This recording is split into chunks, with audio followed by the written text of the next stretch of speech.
Hello, hello, hello, and welcome to the Summer 26, a global showdown with myself, Gary Striker, as always, co-pilot, The Qooligan, wearing his Haaland shirt, and special guest, Nick Britten, who is the other half of the host of a Road to World Cup 26 and also a very active contributor on hooligan-soccer.com. Today, we are going to be going in and covering France and England and some of their groups and some of their pathways. Welcome, gentlemen. Good afternoon. Nick, how are you? I'm very well, thank you. I'm probably described as the better half of the Road to World.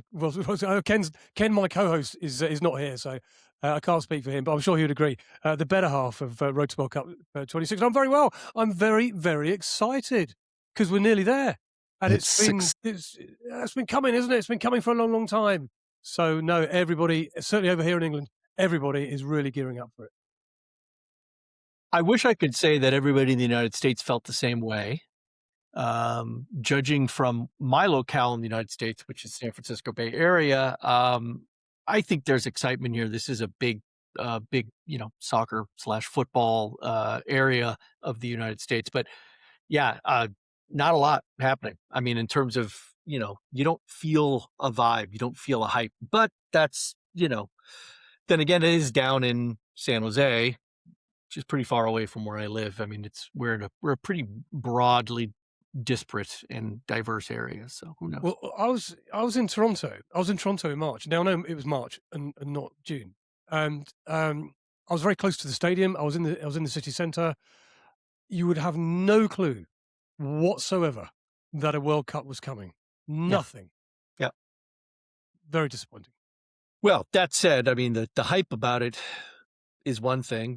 I think we all have our opinions about the ticket prices, none of which are good. I don't think anybody, I'll be honest with you, outside of Infantino and his brigade of accountants, I don't think there is anybody who is excited about the ticketing process, ticketing prices, or anything like that.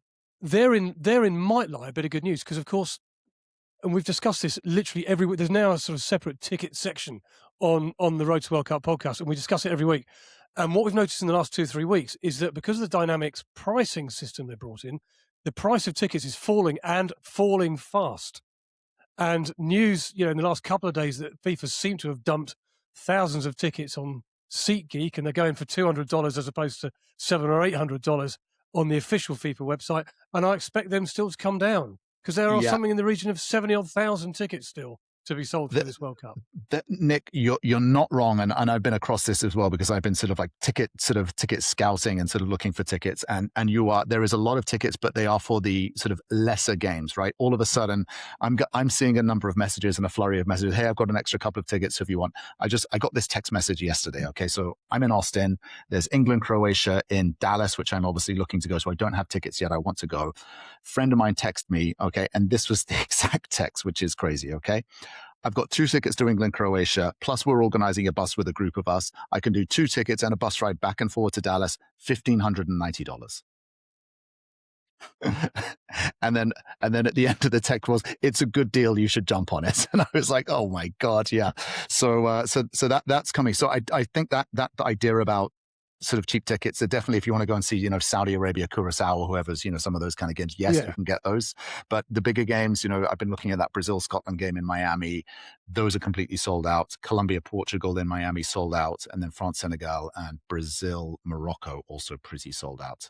So yeah, the top teams, the top eight, who, one of which is going to win this competition, you're not going to get tickets for at this stage. But if you just want to experiencing it, and if you just want to go and watch a game and say, look, I've been to the World Cup, then I would wait. I wouldn't do anything until pretty much 24 hours before the day of the game, because that's when the prices. I remember at the World Club Cup last year in America, there were tickets going for the quarterfinals where Chelsea were playing that started off at about $200-300 and went down to $11. Nick, this happened to me. I went to the 2 semifinals in New York because I think I paid like $200 for the Chelsea semifinal, and I got to see the Paris PSG Real Madrid.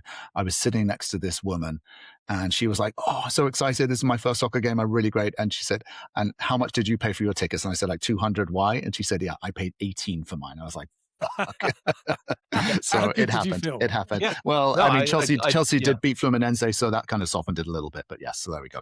Anyway, all right, guys, let's get into it. So we are breaking down and looking at France and England today. So why don't we start with Group I? Two of the big eight, I might add. Yeah. I would say that Nick, you would include England and France among your top eight. Without a shadow of a doubt, I would include. Very good. Okay, just want to make sure. I don't want people to feel like we're doing a bait and switch here on anybody. But no, I would include France in my top probably 2 or 3. England not far away behind. Okay. Let's get spicy. Let's go. If you're gonna win this tournament, you have to beat France. They are the team to beat. They look very good. So. Although if you are the Côte d'Ivoire, they have shown that apparently they are gettable and you can beat them. But again, this is that's that game. Yeah, but that was a B team. That was not the real France team they chucked out, particularly the second half. Yeah, this is true. Okay, so Group I, we have France, Senegal, Iraq, Norway. Group of death. This is one of them. Well, I think Iraq are probably the weakest team, the weakest link in this, and then Senegal and Norway are not going to be easy to push aside, particularly with Haaland, and then the Senegalese team, obviously, sort of with the strength that they have. So, Nick, why don't do you want to start us off and just give us your your thoughts on France's warm up, how they're looking, how you're feeling about them, and anything else on there. They're looking great. They are. I think you've summed it up. I think they're the team to beat in this competition. And you know what? I didn't think that 6 months ago. I kind of was going along a little bit with Spain. I was going along a little bit with Argentina. And I was thinking of France as semis, probably. But when you look down the squad, I think Deschamps has picked a really good squad because it's strong in all areas. If you look just solely on their front line, it is frightening. Yeah, you've got Mbappe, who's obviously the figurehead of the team. You've got Dembele. You've got Michael Olise, who's really flourished since moving from Crystal Palace to Bayern Munich. You've got Barcola from PSG. And then to come off the bench, potentially, or take their place or what have you, you've got players like Ryan Cherky, who's had a fantastic season at Manchester City. You've got Desiree Doué. You've got Jean-Philippe Matessa. You've got players coming out of your eyeballs. And it's you just think, and I was looking at England's back line, and I'm thinking, if you put the France front line against the England's back line, there's only one winner out of that. Because they look ferocious. And then, of course, you further back, so probably likely play a 4-2-3-1 to start with, certainly. You've got N'Golo Kante, 35 years old, but seems to get better, like a fine French wine. The older he gets, he's a brilliant player. You've got Tchouaméni, who'll probably play alongside him to start with from Real. I mean, they're just so good. And again, just very strong defensively. Saliba, who's just won a Premier League with Arsenal. Koundé, who's just won the La Liga with Barcelona. Just players coming out of everywhere. Yeah. The only thing I could say about France, if you want to really have a where can you get them? Where are their weaknesses? Is a lot of these players, I think there's 13 in the squad, haven't played at a World Cup before. And so there are some new experiences for some of these. And we all know that being cooped up in a hotel for 6 weeks, I talk about this a lot. A successful World Cup campaign is a lot more than what you do on the pitch, because you've got to do so much of it. It's about partnerships and friendships and downtime and how you react as a group. And the French traditionally have never reacted well being cooped up in a hotel. There's always stories of them fighting and infighting and egos and all of this kind of stuff. So Deschamps has got to manage all of that. But yeah, I think they are definitely the team to beat. They look so strong.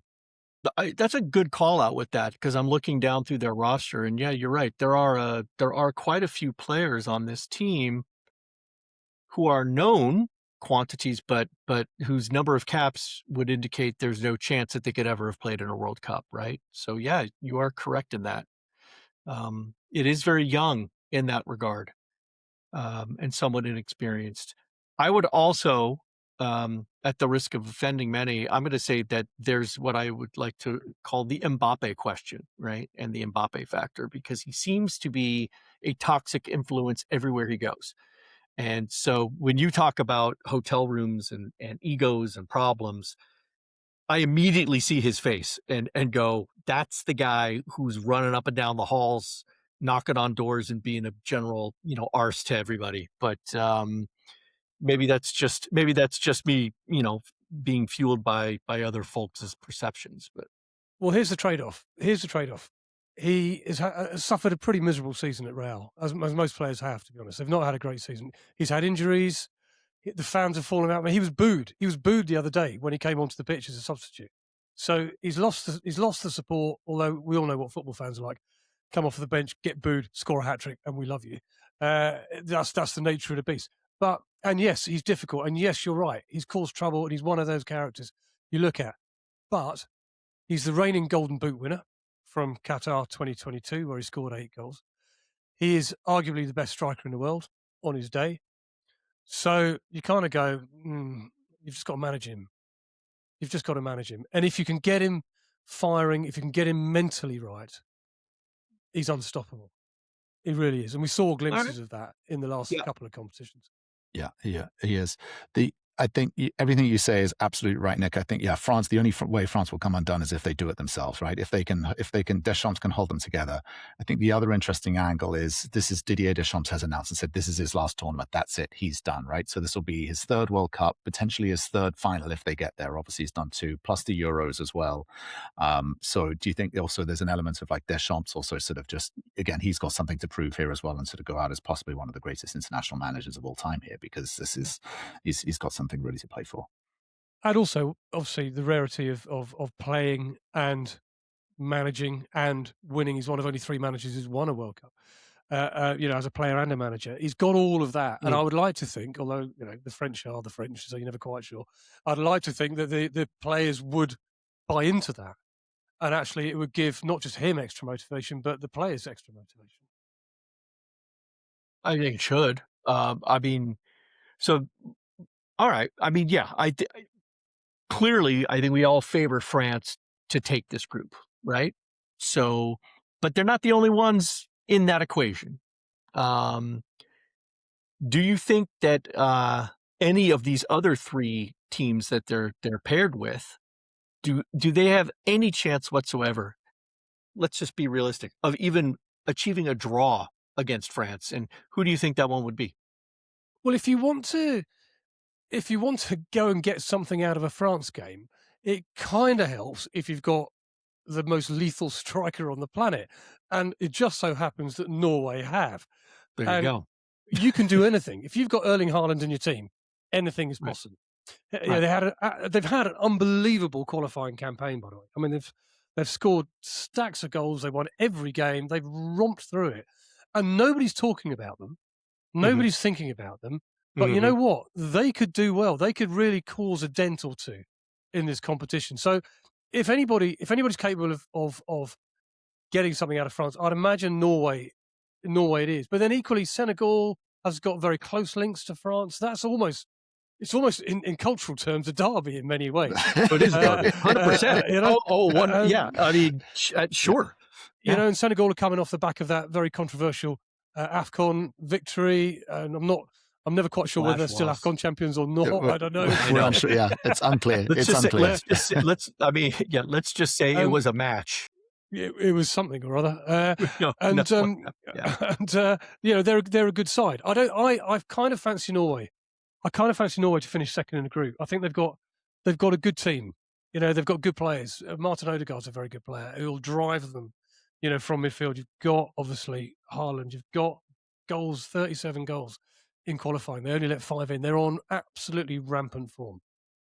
So they've got to take that in. But no, I don't think it's anybody but France to win the group. But it is a difficult group generally. I think the other thing that we've also been sort of considering as well is, as you quite rightly said as well, to win a World Cup or go through, it is an absolute marathon as well. It's a physical test as well as a mental test. So there is something really interesting as well about the sequencing of the games in the order, right? You know that if you get 6 points, you get 2 wins out of your first one, the 3rd game is a snooze, right? So just looking at France's sequencing, right? So they play Senegal first in New York. Again, that will not be an easy game. The Senegalese will be up for that, and obviously there will be a lot of as you say, sort of cultural similarities. Then they play Iraq, which is, was probably the easiest team in the group. You'd expect them to sort of beat them. So there is a world where France have actually, by the time they face Norway, they've already qualified and got 6 points and they're good, and they just bring out their kids, or just the reserve players and give everyone a bit of a rest. But what's interesting is if you look at the Norway side of it, Norway have got Iraq. You'd expect Norway to beat Iraq. Norway, Senegal, I agree with you. I think Norway probably are second. So they could potentially come into this 6 points as well.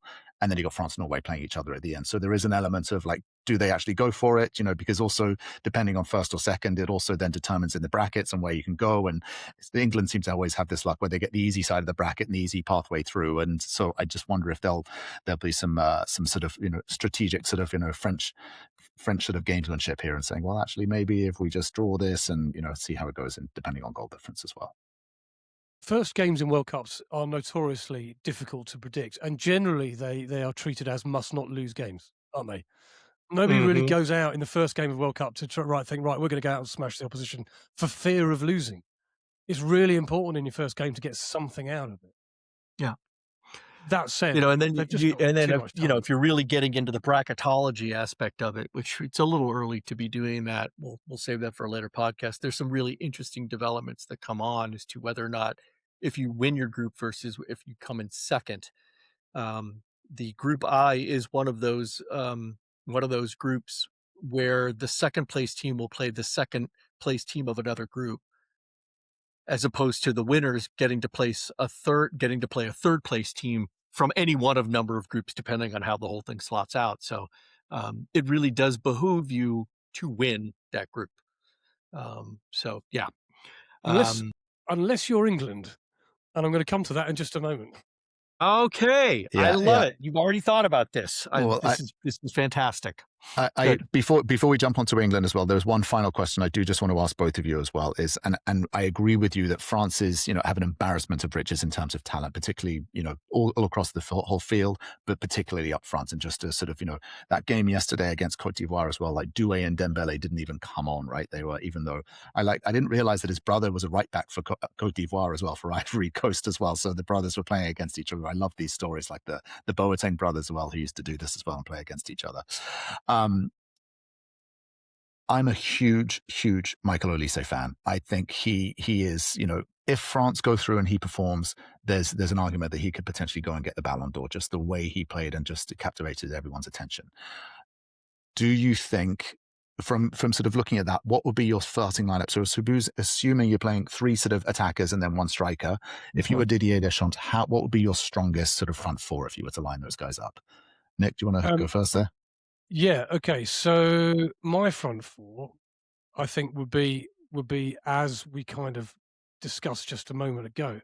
I think you have to have Mbappe up top. I think that he has to start, and behind him, I would have Dembele, I'd have Olise, I'd have Barcola. I think they're the 3 strongest. I like you. I'm a big fan of Olise. I was a big fan of his. I watched him a lot when he was at Palace over here, and he's gone from strength to strength. He's a very, very good player. They are the strongest, I think, players in that front 4. Qooligan, would you agree with that, or would you reorder in a different way? I mean, if you're 100%, and if Mbappe is being churlish and whatnot, you take Mbappe off and you put Mateta up front. I'm just saying. Yeah. No, he's a good target man, and he offers you something different, doesn't he? Listen, but I think Mateta plays the Olivier Giroud role in this World Cup. He's the guy who's on the bench that they bring on for the last few minutes to do something crazy, because he's big, he's strong, he'll disrupt. And of course, he wears his shorts up above his belly button, which is one of the weirdest fashion things that I've ever seen, but it seems to work for him. So I think that's your front 4. Nick's front 4 is the correct front 4. I would go a little differently. I would actually play Mbappe on the left front, because he seems to like that. We're cutting him with his right foot. That seems to be his best and strongest position, where he likes to be. I would put Dembele up top as the tip of the spear, Olise on the right hand side, and then Doué behind him and run him through as well. But then, and as you say, if it doesn't work out, you bring on Mateta, Barcola, or sort of Cherki, or any of the other embarrassment of diamonds that they have there. I mean, the shocking thing is when you watch all these players, wherever it is that they're put in the, in the map, in the lineup, they never stay there. They are literally all over the pitch, man. If you look at a heat map from any one of these, they're not one of those, they're not one of those sides that just stay stuck. They're everywhere. It's never a dark red, area along the touchline. It is It's just fluid. all over the map Yeah. and very weird oranges with spots of red, right? I mean, that's just the way they play. So don't man mark whatever you do. Zonal marking is the game plan, right? I would avoid that. I would avoid that. Yeah. All right. But now I'm intrigued because Nick said he promised us something on England. So talk to me, my man. Let's move over. What do we got? Well, what worries me about England is that if they win their group, they get to play if things pan out, if things pan out the way we expect them to go. If they win the group, they'll play the Ivory Coast. I expect them to beat the Ivory Coast. Then, though, in the round of 32, they've got to go to the Azteca Stadium and play Mexico. And I don't think anybody wants to go to Azteca Stadium and play Mexico. I don't think anybody does. And there's lots of history, obviously, with England and the hand of God and Maradona in 1986 in that particular stadium. But I think that might be the most hostile stadium in this entire World Cup. In fact, it probably. But there's no. I think it might be. It is the most hostile stadium in this entire World Cup. And if you get a packed Azteca full of crazed Mexicans, nobody will want to play there. I'll tell you that right now. Yeah. And I wouldn't. And I don't think England would fancy it. There's another element. I love speaking about this, and the Qooligan hates it, is basically the weather factor as well. The English will not play well in heat, right? That will be another issue. I know there's water breaks and advert breaks things. And Mexico City has that fantastic combination of both heat and it's at altitude, right? It's not a lot of altitude. It's not as bad as some of the other stadiums in that you can play in Mexico. The DS Stadium, it comes to mind in Puebla. I mean, that thing's at 8,500 feet. Nearly 9,000. People are sucking wind by the end of the first half. But I do believe Mexico City sitting at around 5,500 to 6,000 feet. That's high, and it is also extremely hot. So they've made improvements now to Azteca. It's no longer the concrete brutalist structure that it used to be. It's gotten a little better, but it still has that history of fanaticism. And a checkered past. During its inaugural game, a fan died in the stadium when he fell off a railing, was sitting on a railing and fell backwards. So, it still carries with it a little bit of darkness. And you're right, Nick. I don't think anybody in their right mind ever really wants to go to Mexico City and play there. No. So, I mean, it doesn't necessarily get easier, but it kind of gets easier in a way, because if England finish second in their group, they'll go and play whoever finishes second in Group K. Now, Group K is Portugal, Uzbekistan, DR Congo, and Colombia. Correct. Now, I would expect, and everybody would expect, Portugal to win that group. That's certainly, I expect them to win that group. I would think Colombia will come second. Uzbekistan might, maybe, but I would expect Colombia to come second. That would put England up against Colombia, and I would expect England to win that game. I really would. However, you then get to round of 16, and we go to Dallas potentially, where again, if things pan out and as you expect them to, they play Spain. But I know it's not. I know it's like frying pan and fire situation here. Yeah. However, there's something in me which says England would rather play Spain in Dallas than they would Mexico at the Azteca. I think it's the conditions a bit better. If I'm right in thinking that Dallas is one of those stadiums with aircon. It is. So it's an enclosed stadium. It's an enclosed stadium. Yes. Yeah, that helps. And I think that we are probably more used to playing Spain. They're a known quantity. We played them in the Euro final a couple of years ago, pushed them pretty far. They were the better team, don't get me wrong, but we pushed them pretty far. And I just got a sense that Spain aren't the team they were. So I'm not saying, it'd be much better if we finish second. What I'm saying is it wouldn't be a nightmare or a disaster. That's fair. I mean, I like looking at it from we're that likely to come home. Yeah. We're likely. I can't see us getting much further than either of those two. Okay. Nick, having obviously sort of followed England as well, obviously for many years as well, I've learned drastically is to not set my expectations too high when it comes to England and tournament football, right? Because it's there is a third possibility in which they come third place and they sort of just scrape by and end up sort of going up with a third, because this is a legitimate group of death. Croatia, Ghana, and Panama can all beat England on their day. I disagree. I disagree. I don't think it's a group of death. I think it's one of the strong groups, but it's not what I would classify as a group of death. No, I think the France's group, as we've just discussed, is a group of death. The Netherlands group is a group of death. Yeah. Panama, like the Dutch Panama group won't. Panama won't pose any problems. No, and to be fair, Croatia and Ghana are countries in which, Gary, you're living in the past when you talk about them in the sense of group of death. Ghana has always showed up for the World Cup, but they're not the Black Stars of before. There's only one IU, so they're not the same Black Stars they were before. And Croatia, to be honest, Croatia is a bit of an unknown. You've got this handful of very aging superstars from that golden generation of Croatia, and then this really young crop that's just coming in that are good. Don't get me wrong, but to Nick's point, they've never experienced any of this. Now, I do think it's a smart move to blend in that really old guard with that really young crew, because you would expect the young people, if they're smart, they're listening to Modric and the rest of these guys. And when they say, this is how we want to handle this. But I don't think they're quite as strong or as capable as they were in World Cups past of making these deep runs.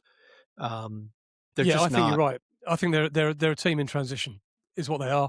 And I mean, Modric is still one of the greatest players around, and he'll still be a thorn in England's side. He always is every time we play them. Ghana, they've got some good players. Antoine Semenyo has been arguably the best player in the Premier League this season. He's been absolutely sensational. You're right. Thomas Partey's a good player. We've got Mohamed Kudus, he's a good player. We've got Jordan Ayew, who's all right up top.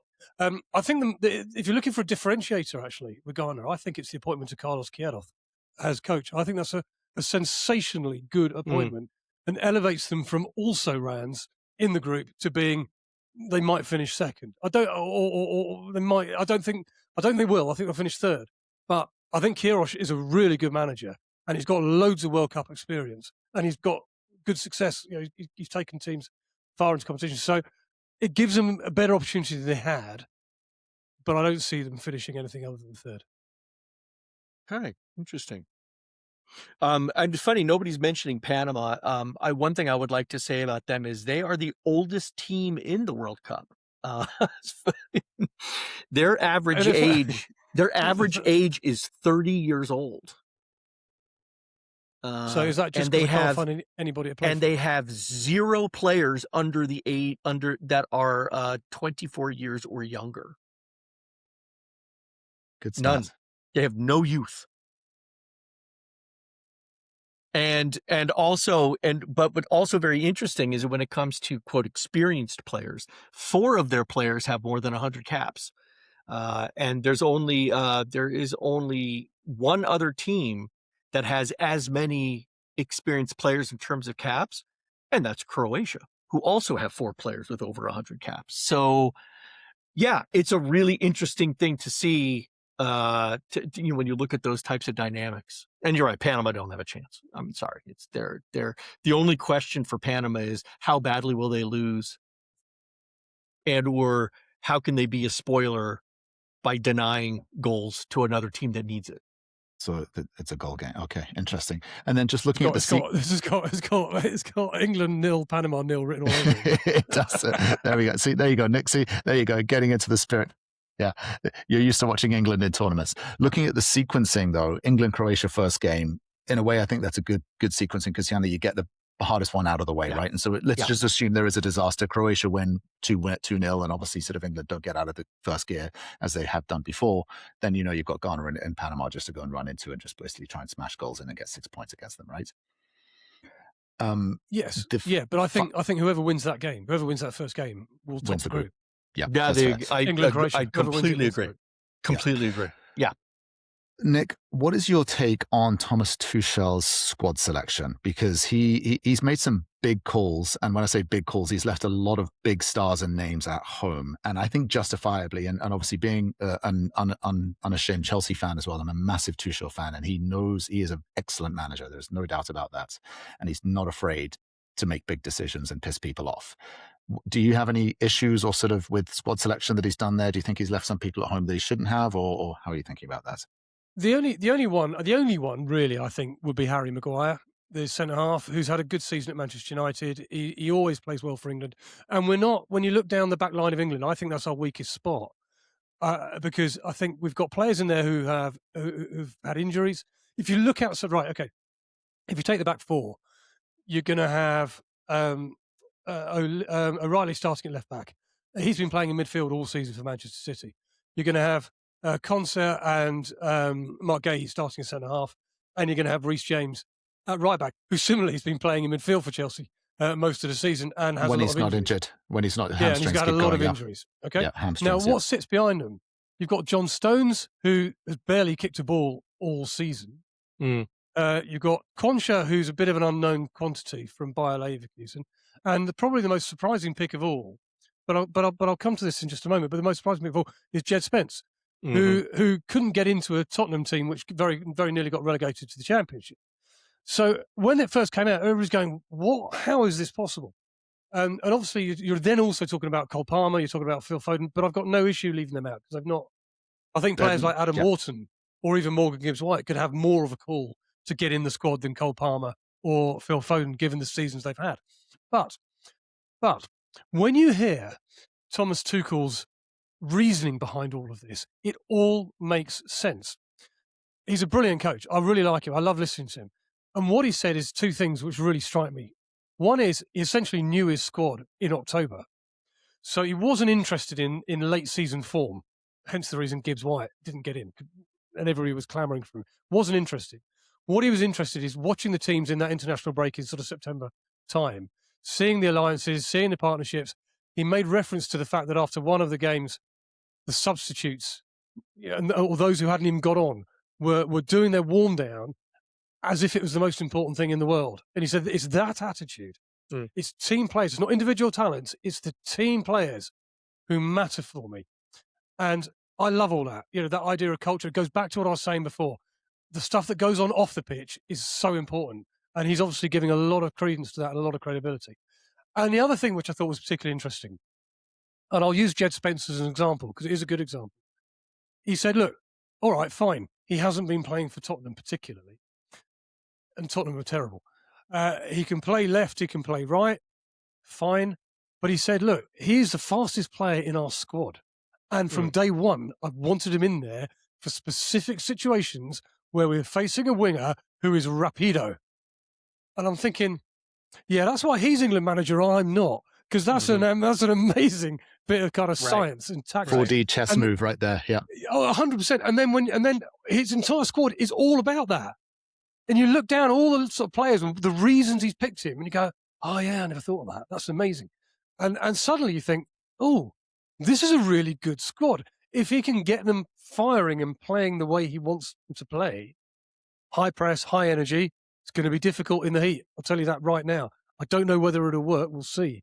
But I think his reasoning is spot on. And I think the squad is as good as it can be within the limitations of who we've got available. And we've talked about defence, but we also know that up front, if Harry Kane gets injured, we're screwed. Well, but he's bought Ivan Toney. Everybody kind of shook their head and go, what on earth is he bringing in Ivan Toney? And he's not played for a year. That was my question. Surely there had to be somebody else besides Ivan Toney, in my opinion. No, but his reasoning is sound, and his reasoning is he's something different. So if we talked about Jean-Philippe Mateta a moment ago, same with Toney. If we need somebody different for the last 10 minutes of a game, we need to score a goal. We need to chuck balls in the area. Yeah, he's 6'20" or whatever. He'll get his head in it. But also, he is the world's greatest penalty taker outside of Harry Kane, and that's the reason Tuchel's got him for those two things.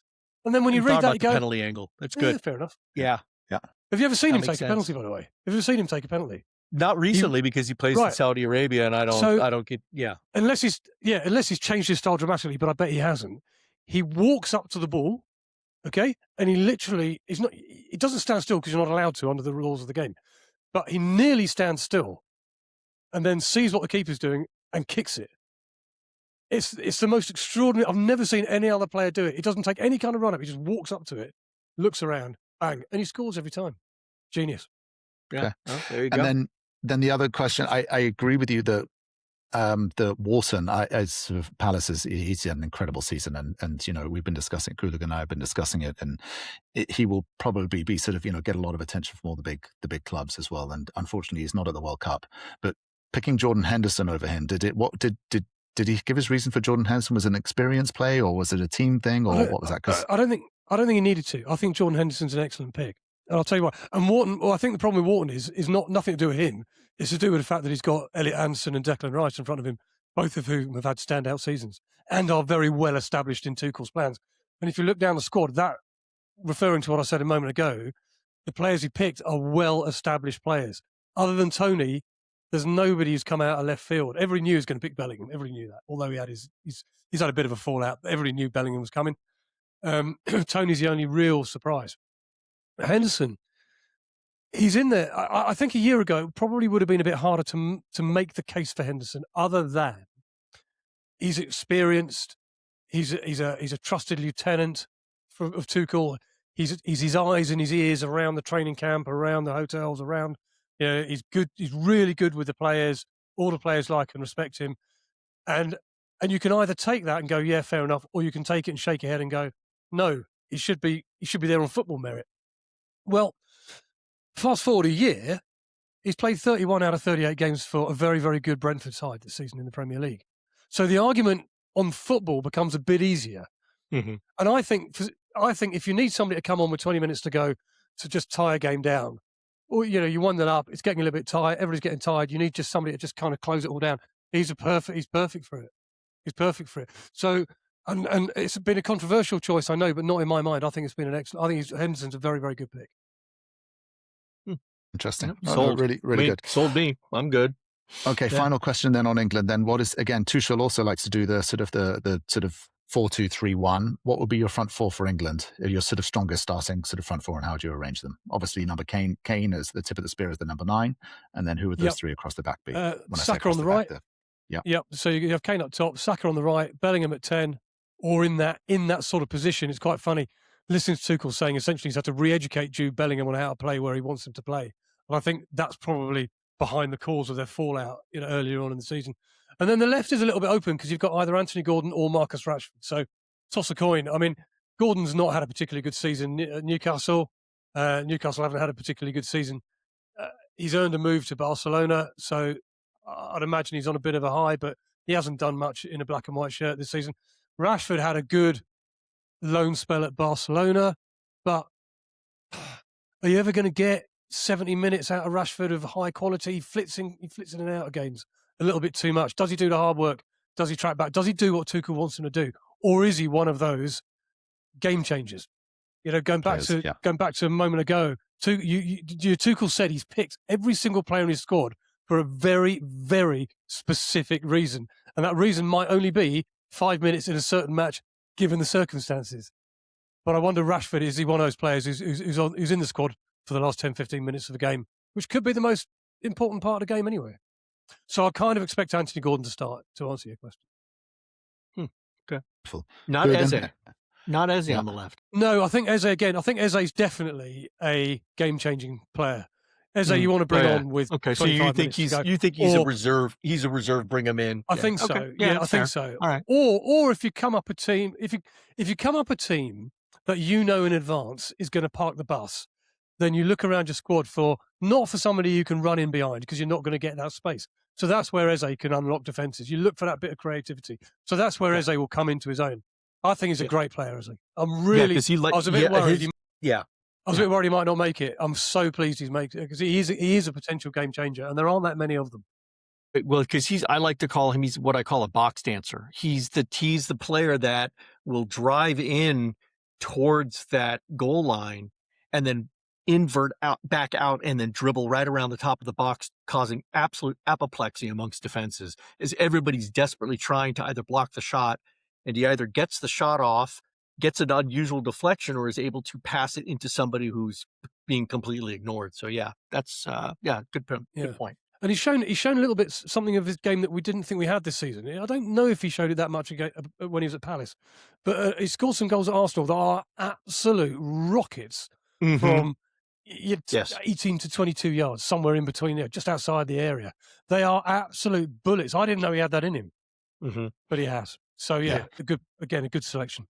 Noni Madueke as well is a sort of similar style player as well, right? Where he can sort of unpick, as frustrating as he is at times to watch when he makes his decision making, but he can get into good positions and cause some damage. He's young, he's inexperienced, he's played in and out, he's been in and out of the Arsenal team this year, mostly used off the bench, but again, an explosive talent. I went to watch one of the England qualifiers earlier on in the season. I went to Villa Park, and it was a very dull game. It was very boring. But Madueke started and played. He was, other than Anderson, who had an outstanding game, Madueke was the best. He was certainly the best of the front four, without a doubt. And he's the player you want when you just need somebody to just raw pace, just charge at your fullback. Yeah, just go for it. Yeah, wonderful. Well, gents, that's brings us up on time as well. So that's breaking down. Is there in the bracketology that you were sort of scheming out there, Nick? Is there a world in which France meets England before the finals, or is it is there a or is it are they? I suppose it all depends on obviously whether they come first or second and all the rest. Exactly, of it, right? Anybody can meet anybody. That's one of the funny things about this World Cup is for the first time, loads of teams are going to finish third and qualify, which means permutations are all over the place. Hey, let's meet France in the final. How about that? There you go. I like the sound of that. There you go. Wonderful. Another 100 years of war scenario. Beautiful. Super. Well, Nick, thanks very much for joining us as well. Just to confirm, Road to World Cup 26 is obviously your show that you're going to be doing twice weekly, you were saying as well. So get that on all of the usual spaces that you get your podcast and your content. Yep, absolutely. And if you're new to it, you've got a year and a half to make up that we've been broadcasting. My goodness me. You've got 59 episodes to catch up on. So a bit of bedtime listening for you. Wonderful. And as always, of course, hooligan-soccer.com is where you can go and get all the writings, musings, ramblings of the Qooligan. Of course, Nick as well, who's on there as well. It's been fantastic to see you up there as well. So yeah. Until then, we will be back next week breaking down the South American teams and some of their group stages and how they go through. And then also as well, we will be getting into a few of the betting angles with a couple of other special guests coming in. So until then, enjoy. One more week to go, guys. One more week to go. Peace.